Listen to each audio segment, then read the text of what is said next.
So, welcome to Hebron, and we're going to start explaining about Hebron city starting from here.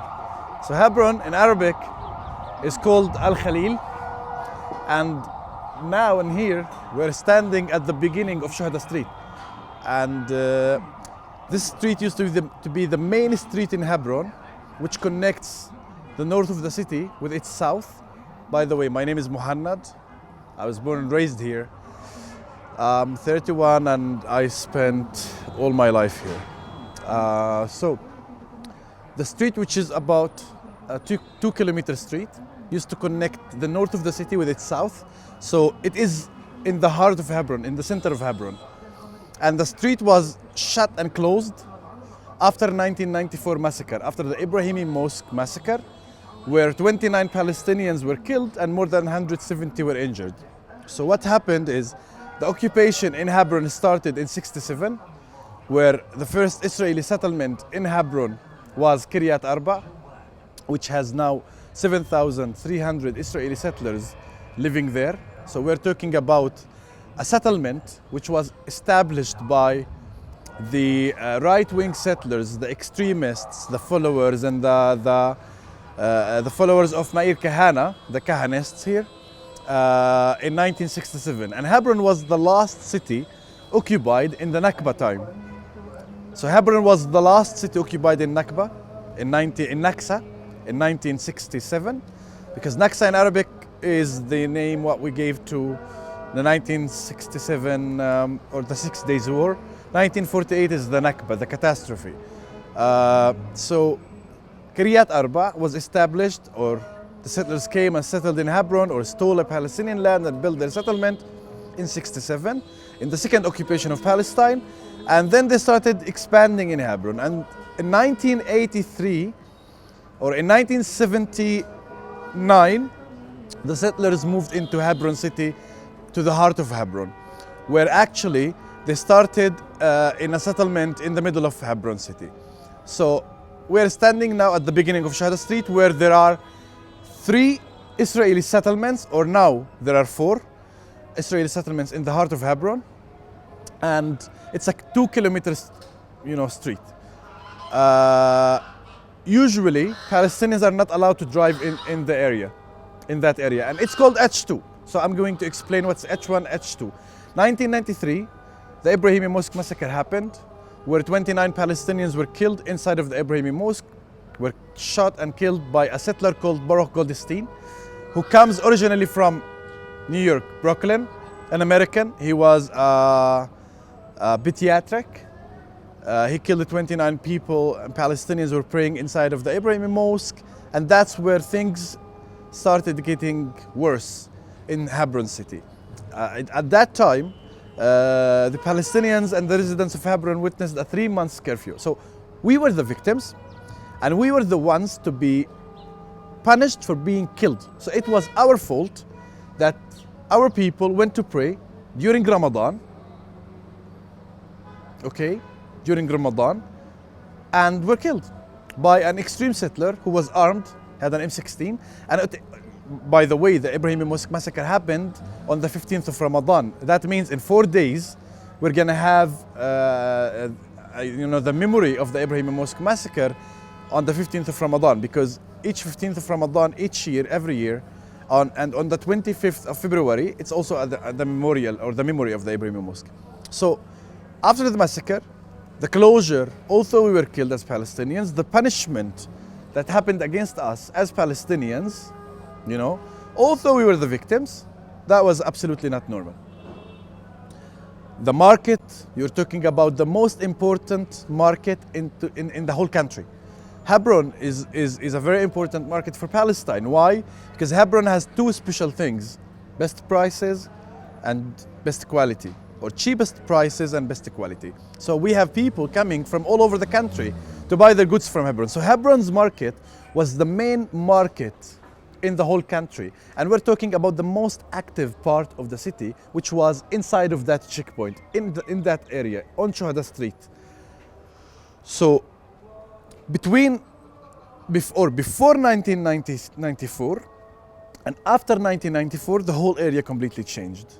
Before the massacre, it was full, active, full of people, full of markets, such as inside there was the vegetable market, the fruit market, the second-hand made market, the yogurt market, the camels market, the bus station, the gas station, everything was there. If, as a Palestinian, if I wanted to take the bus to go to Jerusalem, to go to Ramallah, I had to take it from there. Now I have no access to there. And if you look at this Palestinian, he's carrying stuff. So a lot of Palestinians have to go through this checkpoint to their homes. And we're going to talk about this because not everybody can cross this checkpoint anymore after the 7th of October. But so things changed. Before, everything was there. After 1994, Palestinians were kicked out. A lot of Palestinians, a lot of families, or were forced out. And the markets were closed. We have in that area, so let's explain this before, because we are gonna say a lot of H2. So I want to explain what is H2 before we move to talk about statistics. So 1997, Israel decided to divide Hebron into two parts, H1 and H2, because Hebron is not ABC, the city, not the district. Just as a city, Hebron is two things, either black or white. So Hebron is not ABC. So on the second Oslo Agreement, on the second part of Oslo Agreement in 1995, Israel decided to give Hebron a special agreement called Hebron Protocol, Hebron Redeployment Agreement, which divided the city into two parts, H1 and H2. So H1 is where you can see it's under Palestinian police control, active, full of Palestinians, full of shops open, people can go shopping, smoking shisha, buying whatever they want, and it forms 80% of Hebron city. Then we move to H2, and that's our topic today. H2 is 20% of Hebron under Israeli military control, where settlers are occupying Palestinian lands and Palestinian homes and living in them illegally against the international law and against the Israeli law. Okay? And we are talking about 4 settlements on the street. The 5th one is called Tel Rumeida, which is on top of the hill in that area. 800 settlers living in this area, between 500 and 800. And why we can never give an accurate number of how many settlers are living here? For one reason. And it's a very important thing to mention, by the way, because usually what settlers do is you would find one settler registered to live in 3 to 4 settlements, okay? And they come to Hebron to live on Saturday, then they go to another settlement, let's say Shavi Shimron near Nablus, on Monday, Tuesday, then they move to another settlement. And that's because they want to control more of the houses, okay? So that's what they do. One person can control 4 houses. That means more Palestinian homes, more Palestinian lands are being stolen and taken by those settlers. So we have between 500 and 800 settlers living in Hebron city. Those ones are destroying the life of 36,000 Palestinians living in H2. Because H2 is it's several neighborhoods around each other under Israeli control, siege, surrounded by checkpoints, and the Palestinian residents in the H2 part, because it's the old city, the Ibrahimi Mosque area, and around the Ibrahimi Mosque and the old city. So all these areas are forming one area called H2. The Palestinians who are living there are 36,000 Palestinians after the Ibrahimi Mosque massacre, because many people used to live there before and they decided to move out. So we have a lot of empty houses. More than 1,090 housing units are abandoned. We have 1,800 Palestinian shops closed. We have 1,300 Palestinian shops are closed because of the occupation eviction on the area, and 513 are wielded, or the opposite. 1,300 are wielded and 513 are closed because of the occupation eviction on the area. Wielded, I mean, we're gonna see it soon. It means if you open your own shop, which you have papers for, you go to jail as a Palestinian. Imagine you're in London, you're in New York, and the authorities tell you if you open your shop, you're going to go to jail. There is nothing legal. It's illegal. Because in 2007, the Israeli Supreme Court said that Hebron, Shuhada Street, was closed by mistake. I don't know what kind of mistakes can happen like that for over how many years? 1994, 6 years. We're talking about 27 years. 27 years. Mistake for 27 years. Never been corrected. So we have around 21 Israeli checkpoints at the entrances and exits of H2. This was before the 7th. Now it's increasing. So we have more checkpoints, more, blockades, more flying checkpoints within the area. And before the 7th, there was only Palestinians who live in that part are allowed into that part. So people were registered. And if you wanted to have a visitor, they had to get a permit from the Israeli Civil Administration. It's the civil part or the civil office of the Israeli army. They are responsible for our life. They run our life. We live under their mercy, basically. If I want to go to Jerusalem, I need their permit, and they don't give it to us.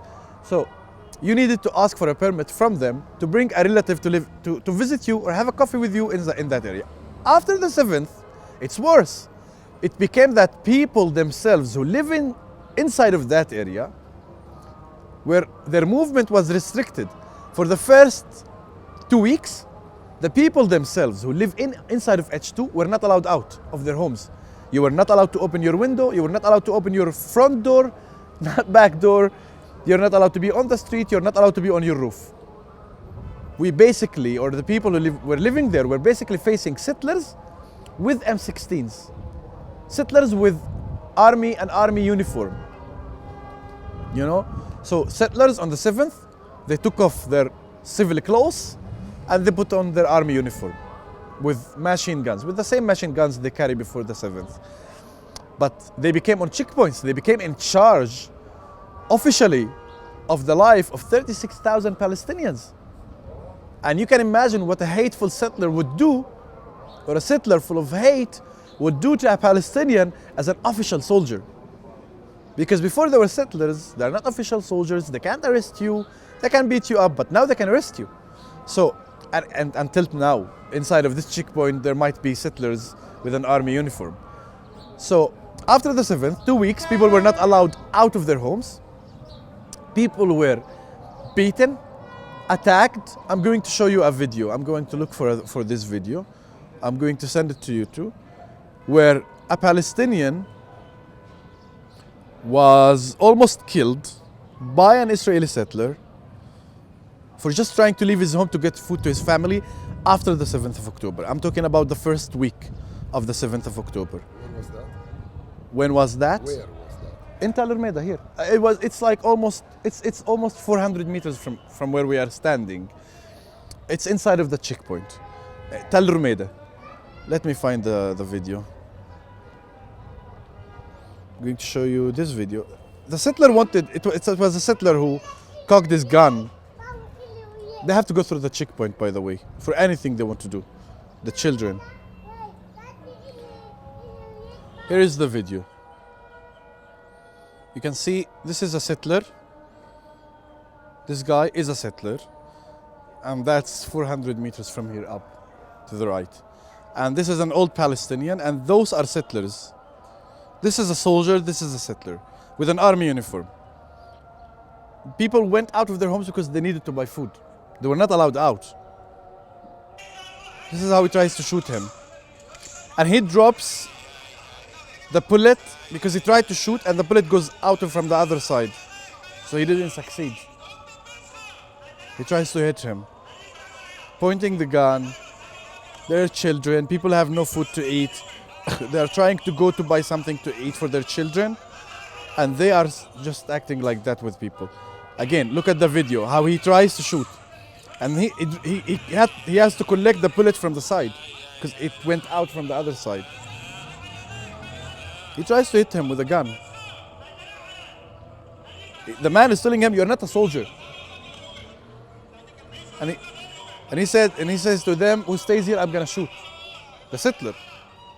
After the 7th of October, after they closed the area for 2 weeks where no people were not allowed to move out or in, they started allowing people to move within certain hours. In the morning, they open it for 30 minutes to leave. So you can't go and come back in the same 30 minutes. You have to leave. And they open it for the people to come back to their homes at 6 p.m. from 6 to 7. So people had 1 hour and a half each 2 days to be able to either leave their homes or come back to their homes. So this was, and we have 3 checkpoints around only Tal Urmeda. And this is how people had to gather. This is how people had to gather to wait for the checkpoint to open at 6 to go to their homes. So you have to be ready to go back to your home at 6. If you're not ready and if you are 1 minute late, you cannot go back home. That's how they treated people after the 7th of October and before the 7th of October, by the way. But after the 7th, the people living in H2, their life was at risk more than any other time.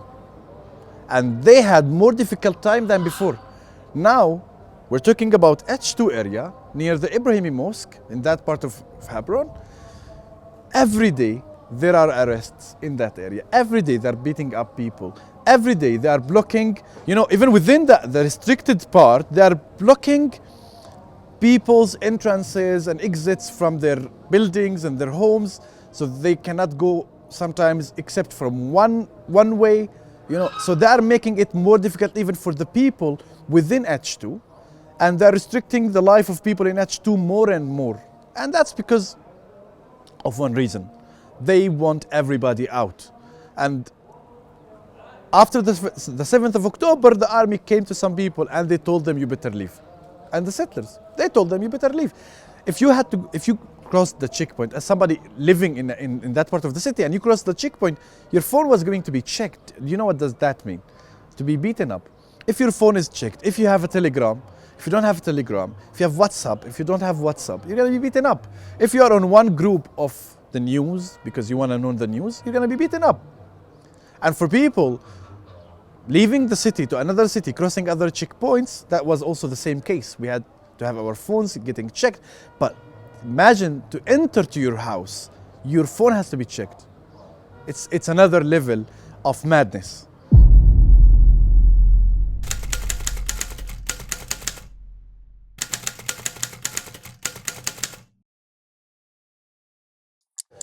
بدك تروح تصور السلاح صوره. وين؟ بس تقربش كتير، خليك على اليمين. كبيرة يقول لك روخ.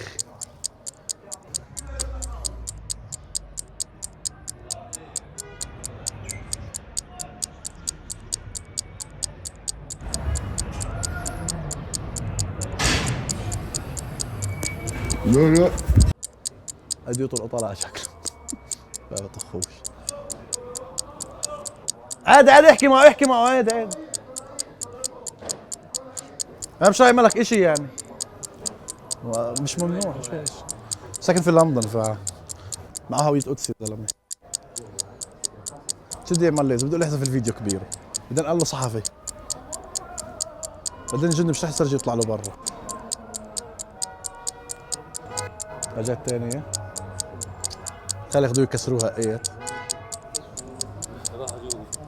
لا تعال خلينا حيالهم نتعامل معهم. كلمه تجيش اسمع كلمه معصبين. جاب يعتقله